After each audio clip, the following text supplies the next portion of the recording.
নষ্ট নারী আর নষ্ট গাড়ি দুটোই কিন্তু এক। নষ্ট গাড়ি যখন নষ্ট হয়ে যায় তখন কিন্তু আপনি সেটাকে ঠিক করতে পারবেন, কিন্তু একটা নারী যখন নষ্ট হয়ে যায় সেই নারীকে কখনই আপনি ঠিক করতে পারবেন না। দেখেন সমাজে একটা একটা গাড়ি যখন নষ্ট হয়ে যায় তখন সেটা ঠিক করলে মানুষ বলে না ঠিক হয়েছে, কিন্তু একজন নারী যতই ভালো হোক না কেন যদি একবার নষ্ট হয়ে ভালো হয় তবুও সেটাকে ভালো চোখে কেউ দেখে না, সমাজ এবং মানুষ কেউ দেখে না, সবাই এটাকে নষ্টই বলে।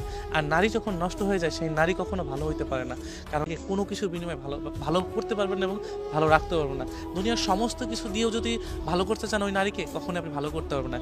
অতএব নষ্ট গাড়ি এবং নষ্ট নারী, গাড়ি আপনি ভালো করতে পারবেন, কোনো যানবাহন নষ্ট যে কোনো জিনিস ভালো করতে পারবেন, কিন্তু নারী যদি একবার নষ্ট হয়ে যায় সেই নারীকে কখনোই ভালো করতে পারবে না। সমাজের চোখে নারী খুবই দামি একটা জিনিস বা দামি একজন মানুষ, যেই নারীকে মানুষ অন্যরকম ভালোভাবে দেখে, যে নারীকে মানুষ ভালোবাসতে জানে, যে নারীকে মানুষ সংসারের জন্য মানে বেছে নেয় যে এই মানুষটাকে আমি সংসার করব। কিন্তু এই নারী যখন নষ্ট হয়ে যাবে, এই নারী যখন মন ভেঙে চলে আসবে, সেই নারী কখনোই ভালো হতে পারবে না। এর জন্য নারী যদি একবার নষ্ট হয়ে যায় সেই নারীর প্রতি কোনো মানুষেরই টান থাকে না, পুরুষের তো টান কখনোই থাকবে না এবং থাকার কথাও না।